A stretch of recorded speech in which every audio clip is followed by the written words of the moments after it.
Hi, good afternoon. My name is Matt Clark. I'm a lieutenant with the Denver Police Department's Major Crimes Division. I appreciate you coming today and allowing me an opportunity to provide an overview of the recent police officer-involved shootings that have occurred in Denver. I will be able to provide detailed information on two incidents, the one at 10th and Inca that occurred on Wednesday, September 9th, and the one in the 1500 block of North Mead that occurred on Saturday, September 12th. I'll also give a brief overview of the incident that occurred in the 2400 block of South Colorado last night. But that investigation is in its infancy, and I won't be able to get into too much detail on that one. This is intended to be a preliminary briefing based upon information that we've gathered after interviewing witnesses, speaking with the officers, and analyzing evidence recovered from the scene. These investigations are in their early stages, and there may be questions that I might not be able to answer. I'd like to start with the first incident on Wednesday, September 9th, 2020, that occurred in the area of 10th Avenue and Inca Street at about 5:20 p.m. On Wednesday, September 9th at 5:12 p.m., Denver's 911 Communications Center received a call from an individual advising a male was walking eastbound on 10th Avenue from Santa Fe, pointing a gun at people in the area.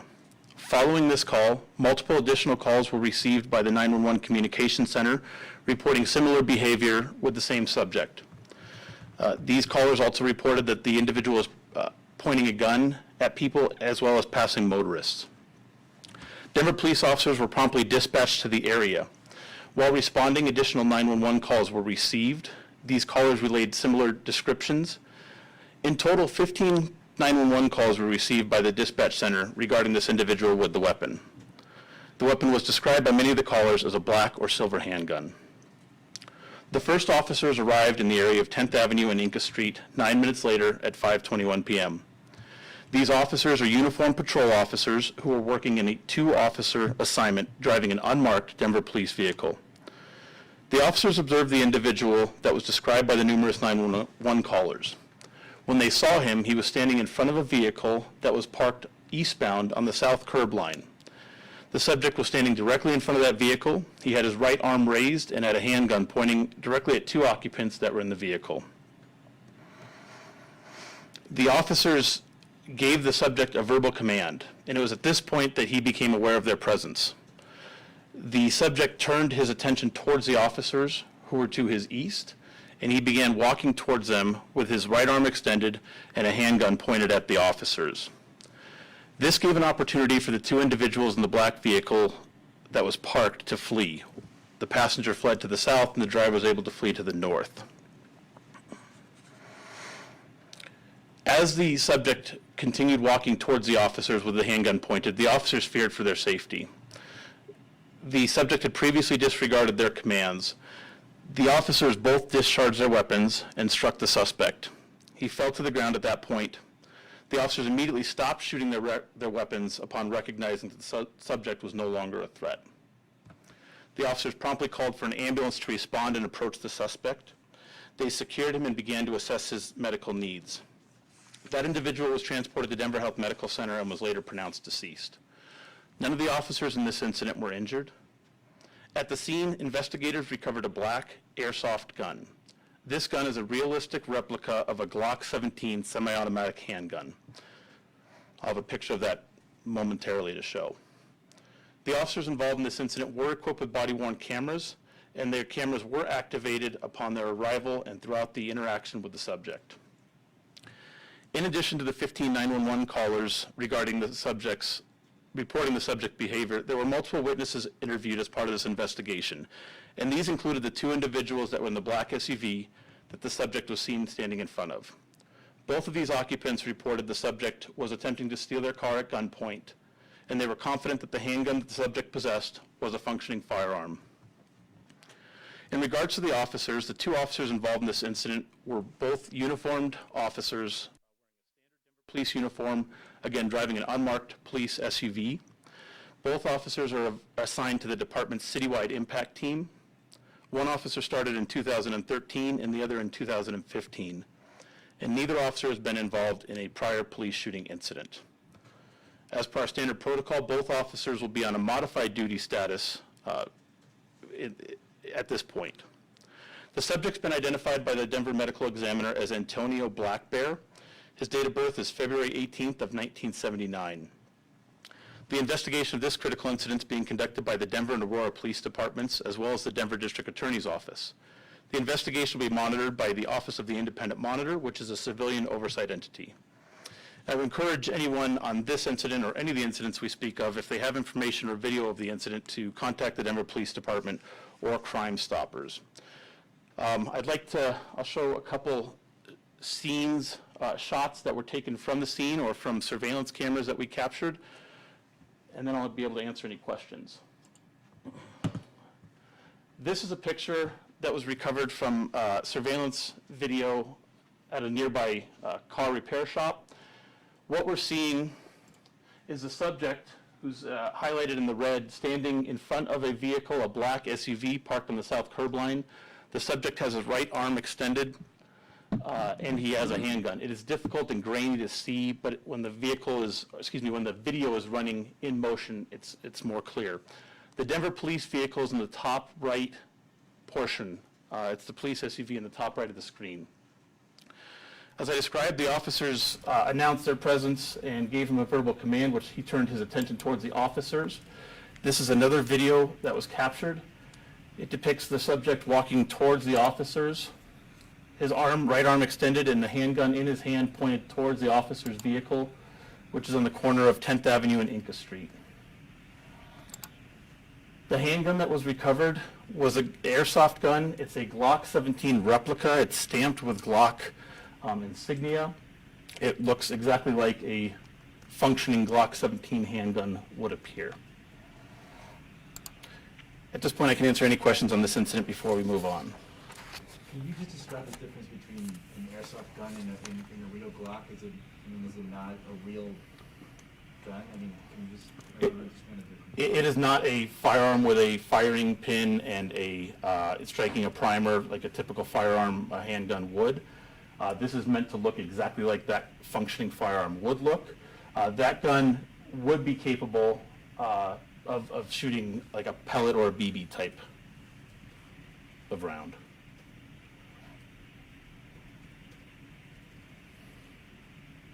Any other questions before I move on?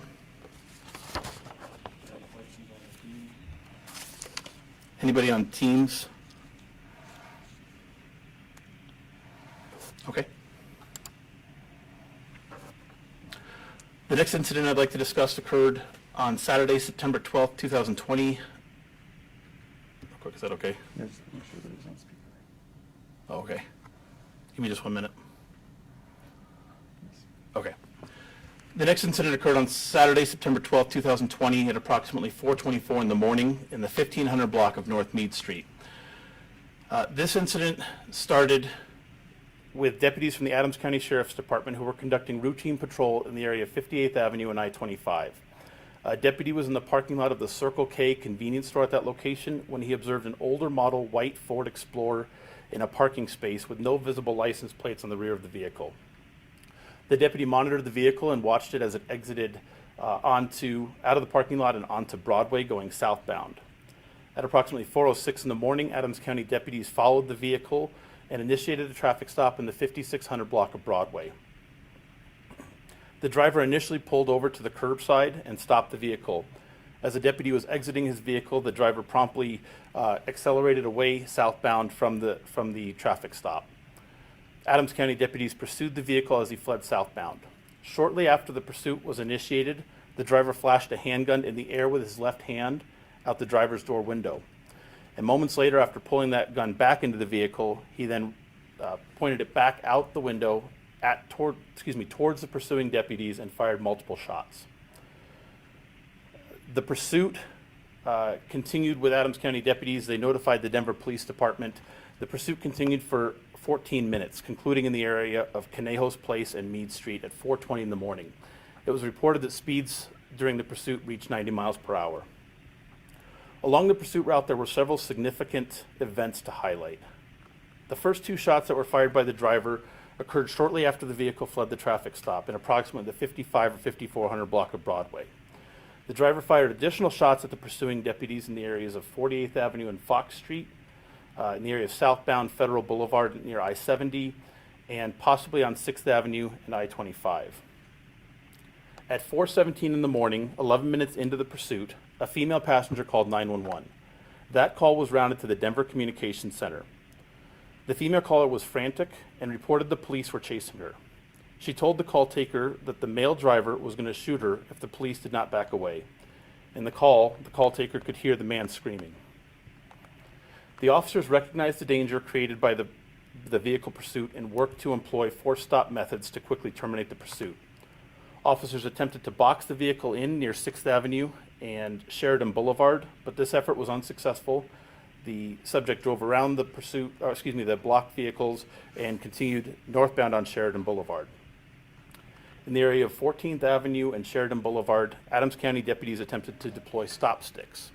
Stop sticks are tire deflation devices that are meant to slow and incapacitate a vehicle to end or terminate a pursuit. The stop stick deployment was successful and appears to have deflated the tires on the passenger side of the vehicle. The subject continued driving on the now flattened tires as he went into the residential neighborhood just south of Sloan's Lake. While making a turn from southbound Meade onto eastbound Conejos, the subject lost control of his vehicle. It appears he was unable to negotiate the left-hand turn there. He struck a parked vehicle, went up on the curb, and came to rest on a tree in the residence yard in the southeast corner of Conejos and Meade. When the driver stopped the vehicle, the female exited the vehicle through her passenger door. The male followed her out through the same door. As she was attempting to get away from the vehicle, the male grabbed her, and he continued to maintain control of her by wrapping his left arm around her chest and neck while holding the handgun to her head with his right hand. The male positioned himself between him and the officers, using her as a human shield. The two walked eastbound and entered the backyard of the residence on the southeast corner of Conejos Street and Meade Street through an opening in the fence. Adams County deputies and Denver police officers set up around the residence and determined that the female and male had moved to the south side of the residence and were positioned behind a bush. The officers began issuing verbal commands, and the male refused to comply with those commands. The officers transitioned their verbal approach and began working to de-escalate the situation. At one point, the officers repositioned, backing away from the subject while maintaining visual and verbal contact with the male. After approximately 1 minute and 40 seconds of verbal communication, the male emerged holding the female in the same manner, with his left arm around her chest and neck and a handgun to her head with his right hand. The two slowly walked through the yard to the east end of the yard. The officers remained calm and continued their efforts to de-escalate the situation at this point. When the male was near the east fence line, he appeared to be agitated and began making statements indicating he would kill himself. An Adams County Sheriff's deputy was positioned in the alley to the east and recognized the situation was not getting better. He knew the female was in extreme jeopardy given the suicidal statements the male was now making. This deputy fired one round at the suspect. The suspect fell to the ground, and the female was able to free herself from the male's control. She moved to the west and was out of the way of the male at that point. The male continued moving. He fell to the ground. He continued moving. He was still in possession, holding the handgun, and had it pointed towards officers who were to his north, set up position to the north. At this time, 4 additional officers, 2 Adams County deputies and 2 Denver police officers, fired their weapons. The officers immediately called for an ambulance and moved towards the subject to assess him and provide him aid. The subject was pronounced deceased at the scene. The female was removed from the scene by officers and was found to be unharmed. None of the officers involved in this incident were injured. In total, 5 officers discharged their weapons, 3 Adams County deputies and 2 Denver police officers. Investigators recovered a total of 51 shell casings at the scene of this incident. Next to the subject, the investigators recovered a loaded Springfield XDM .45 caliber semi-automatic handgun. There was an additional magazine with ammunition for that firearm recovered as well. There's no evidence at this point that the subject discharged his weapon while in the backyard of the residence at Conejos and Meade Street. Investigators completed a search of the subject's vehicle and recovered 4 spent shell casings inside. Efforts were made to locate shell casings along the pursuit route as well. And they recovered 3 shell casings in the area of 45th and Federal Boulevard, which is just south of I-70, where the deputies reported being shot at. The Denver police officers involved in this incident were equipped with body-worn cameras, and their cameras were activated throughout the interaction with the male subject. Adams County deputies are not equipped with body-worn cameras. In regards to the officers, there are 2 Denver police officers were wearing full Denver police uniforms and driving marked police vehicles. Both officers are assigned to the patrol division. One officer was hired in 2017, the other in 2018. Neither officer has been involved in a prior police shooting incident. Both of these officers will be on a modified duty status.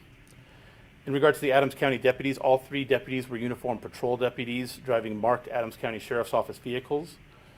One was hired in 2013, another 2014, and the last in 2018. None of these deputies have been in a prior police-involved shooting. The individual involved in this shooting was identified by the medical examiner as Christopher Escobedo, Escobedo. His date of birth is March 16th of 1987, and this investigation is following the same protocol as the one I previously described. I'll show a brief screenshot from the body-worn camera in this incident. This is in the backyard of the residence on the southeast corner of Conejos and Meade Street. This is after the officers have worked to de-escalate the situation to gain compliance from the subject. He is, the female is in front in the red. He's behind her wearing a white t-shirt. On the right side of her head, you can see the black object coming down at an angle. That is his handgun. His arm is wrapped around her chest and neck area.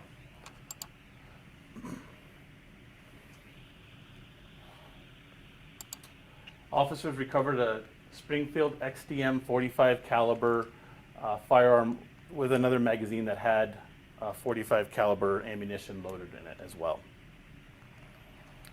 I can answer any questions you may have on this incident.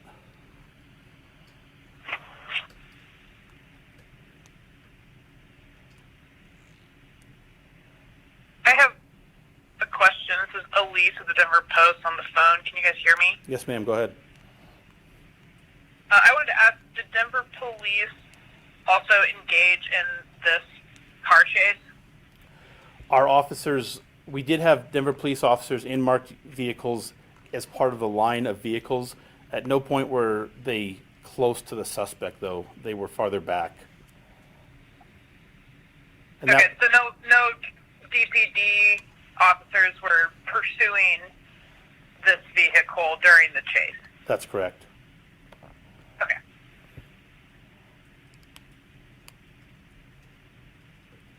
Any other questions before I move on to the third incident? Okay. Oops, I'm sorry. There we go. The final incident, and again, I just qualify this to say it's in the preliminary stages of the investigation. I won't be able to get into too much detail, but to provide an overview, this incident occurred on Tuesday, September 15th, 2020, at approximately 10:34 in the evening. At that time, a call was received by the Denver Communications Center from an individual at 2499 South Colorado Boulevard regarding a male who had a gun. Uniformed officers from District 3 responded. They located the male in the 2400 block of South Colorado Boulevard several minutes after the initial call. As the officers were talking with the male from a distance, they recognized the grip of a handgun protruding from the pants that the male was wearing. The officers began to give him verbal commands, which he disregarded.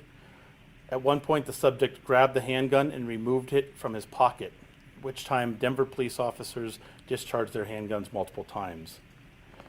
The officers immediately called for an ambulance and began rendering medical aid. The subject was transported to an area hospital where he was pronounced deceased. At the scene, investigators recovered a loaded black Glock 17 semi-automatic handgun. 3 Denver police officers were involved in this incident. They're all assigned to the patrol division in District 3. They were wearing standard Denver police uniforms and driving marked Denver police vehicles. 2 of the officers were hired in 2013. The other was hired in 2020. These officers as well will be on a modified duty status. Again, I'm extremely limited in the questions I'll be able to answer in detail, as we have not completed all of the interviews with the officers yet, and the Denver Office of the Medical Examiner has not provided me with the identity of the suspect. I will show you a scene photo of the Glock 17 semi-automatic handgun that we recovered in the roadway in the 2400 block of South Colorado Boulevard. Are there any questions related to this incident that I can answer?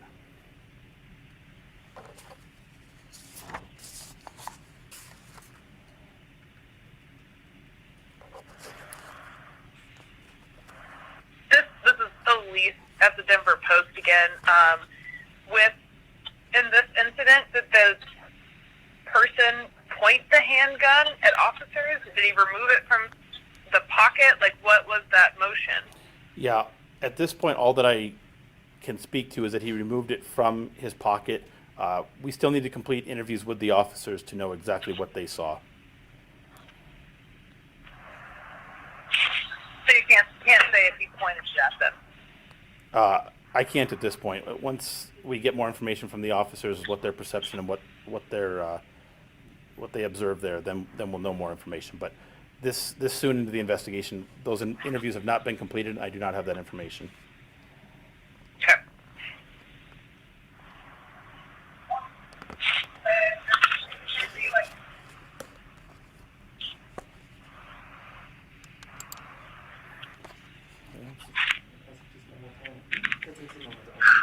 Okay. And just to make sure I've given enough time, does anybody else have any additional questions on that incident?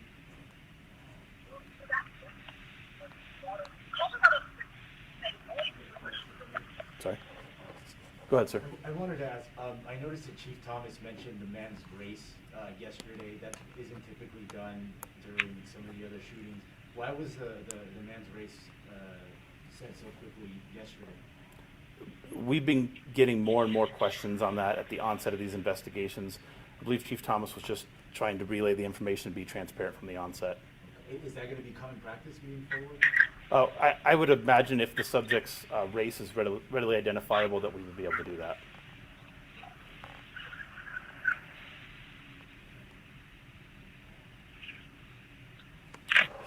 Great. Thank you. This is Gary Brode over at Denver 7. I had a question for you about a different case by the name of Michael Jacobs, who's currently seeking civil action against Denver police. Wondering if DPD is aware of the situation, and if there's comments regarding the case that's currently being investigated. Hi, Gary. Yes, so there is currently an open internal affairs investigation into a complaint regarding that situation. And so since that is currently pending, we're not able to provide any additional context on that. And with regards to the charges associated with that, the criminal charges, that's a filed case, and so the Denver District Attorney's Office would be the appropriate agency to provide information. Just a quick follow-up. Will any body cam footage be released by DPD to the public And, in that incident? not while the internal affairs investigation is underway. Lieutenant, I have one more question. Thank you. Is there any connection between these three shootings? Hi, this is Deborah Takamaro, Fox 31 and Channel 2 News. On these three incidents over the past week, how unusual is that to have so many in such a short time period?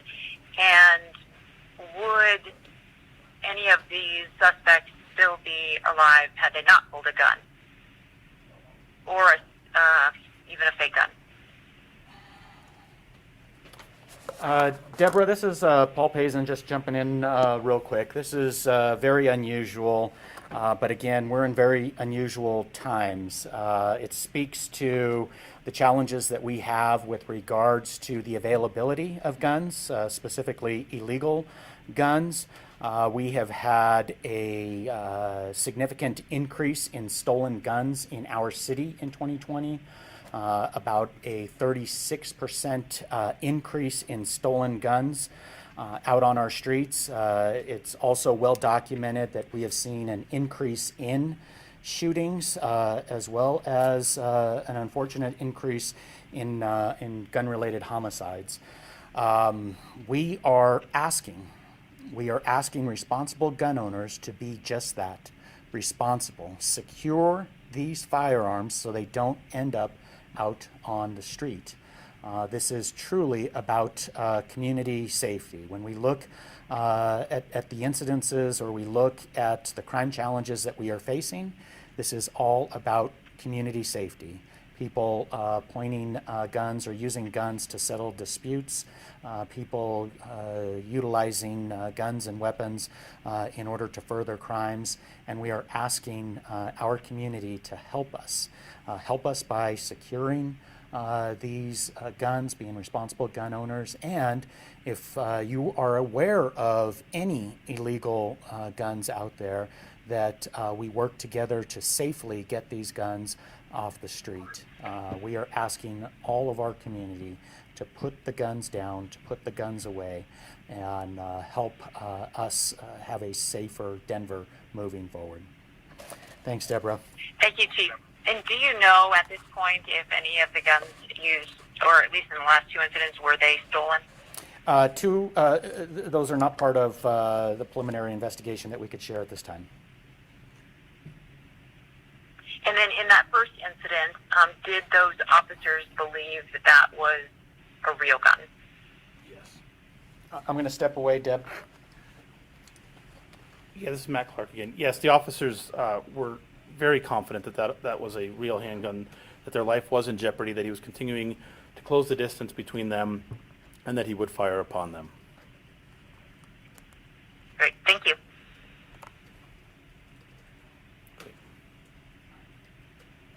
This is Elise of the Denver Post again. Is there any evidence that any of these 3 people who were shot were experiencing a mental health crisis?